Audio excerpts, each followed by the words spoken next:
Hey everyone, you ready to dive into something interesting? Always. What do we have for today? We're taking a deep dive into this conversation between Tracy Harmish, she's like this whole growth mindset guru, Yeah. and the host of the Balance Theory podcast. Okay, I'm familiar with both of them. They're great.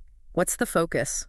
Well, you know how so many of our listeners are setting these big goals right now? Yeah, tons of ambition out there. Exactly. So we thought this conversation was perfect. They really get into finding fulfillment, navigating those tricky career changes, and, actually defining what balance really means for each of us. Love it. This should be good. Right.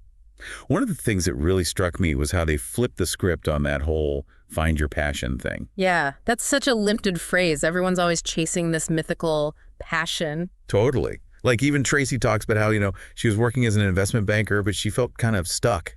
Wow, investment banking to what? Life coach. That's quite the leap. Right. But it's like even before that, she was trying to find fulfillment by jet setting all over the place. Yeah. I mean, one month it was gorge swinging in Zimbabwe. The next it was like skydiving in Dubai. Wow. Talk about a glamorous life crisis. Right. But it makes you wonder, was she even looking in the right place? I think that's what the Balance Theory podcast host was getting at. It's like, what if passion isn't something you find, but something you cultivate along the way? Oh, interesting. So it's not about waiting for this bolt of lightning to strike, but more about diving into things and seeing where they lead. Exactly. I mean, think about it. How many times have you dismissed something because you weren't immediately like, this is it, this is my passion? Oh, all the time. Yeah. But you're saying maybe I should give things more of a chance. It's Tracy's whole thing with calisthenics. She was scrolling through Instagram one day, saw these amazing athletes, and thought it looked cool. But she wasn't like a fitness fanatic or anything. Not at all. But she decided to give it a shot anyway. Yeah. And of course, it was awkward at first. She was sore, felt clumsy, all that. But she stuck with it. So the passion came from the consistency, the progress. Precisely. The more she progressed, the more she fell in love with the process, the challenge, the whole thing. Okay, that's actually really encouraging.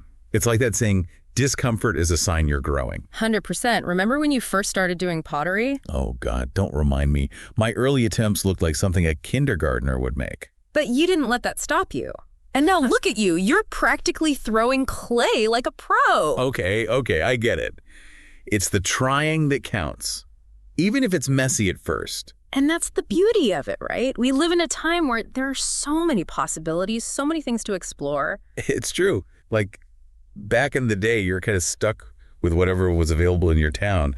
But now, the sky's the limit. Seriously. Yeah. You could wake up tomorrow and decide, you know what, I'm going to film jaguars in the Amazon for a living. And guess what? You could probably find a way to make it happen.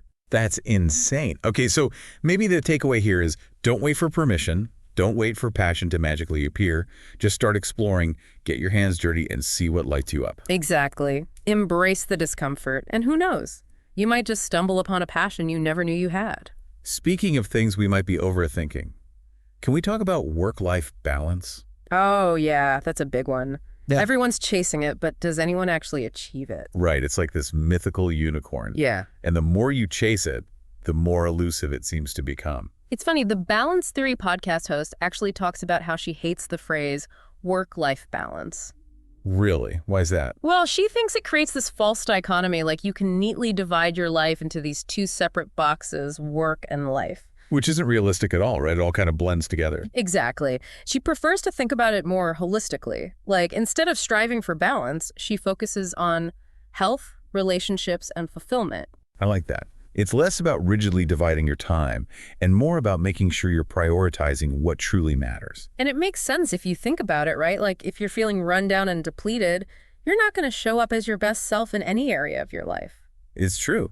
You can't pour from an empty cup. Exactly. So she's all about identifying those non-negotiables, those things you absolutely need to feel your best. Okay, I'm intrigued. What are some of her non-negotiables? Well, for her, it's prioritizing sleep, eating nourishing foods, and staying hydrated. She calls these her foundational pillars. Makes sense. Those are the things that fuel our energy and focus. Exactly. And when she's consistent with those, everything else seems to fall into place more easily. It's like setting yourself up for success from the inside out. Right. And it's not always glamorous or Instagram worthy. Sometimes it means saying no to things, setting boundaries, even making what feel like sacrifices in the moment. Like when Tracy was launching her clothing line while still working her full-time job. Talk about a juggling act. Right. She had to get really clear on her priorities and what she could realistically handle. It's so easy to get caught up in that hustle harder mentality. But sometimes the most productive thing you can do is step back and recharge. 100%. It's about working smarter, not just harder. And a big part of that is learning to delegate, both in our personal and professional lives. Delegating. There's another one for the easier said than done pile. But you're right, it's essential. Okay, so we've talked about prioritizing our well-being, but what about relationships? How do they fit into this whole balancing act? That's where communication becomes key. Both Tracy and the Balance Theory podcast host emphasize the importance of open and honest conversations with their partners. Being upfront about your needs, your limits, those non-negotiables we were talking about. Exactly. And also being willing to compromise and support each other's goals and aspirations. You know, there's another part of this conversation that really got me thinking. Oh, yeah. What's that? Tracy talks a lot about labels, like how we define ourselves by them, you know? Especially in the workplace, right? Exactly. Like those expectations that come with being an entrepreneur or an artist or whatever. We put so much pressure on ourselves to fit into these neat little boxes. Right. But she makes this point that maybe, just maybe, those labels are actually holding us back. Ooh, interesting. So it's less about fitting the mold and more about like breaking the mold. Exactly. Like, what if our true potential lies in like forging our own path, regardless of what people call us? That's a powerful thought. So how does she say we do that? How do we break free from those labels? Well, she talks about this idea of becoming so good, so undeniably skilled, that it transcends any label. It's like, yeah, I'm a woman in a male-dominated industry, so what? I'm also the most qualified person in the room. Boom. Mic drop moment right there. Yeah. It's about owning your expertise, period. Exactly. And letting your work speak for itself. It reminds me of that quote, be so good they can't ignore you. Right. And that applies to everything, not just careers. It's about like, pursuing what lights you up, what makes you come alive, and not worrying about whether it fits some predefined definition. So it all comes back to that self-discovery, right?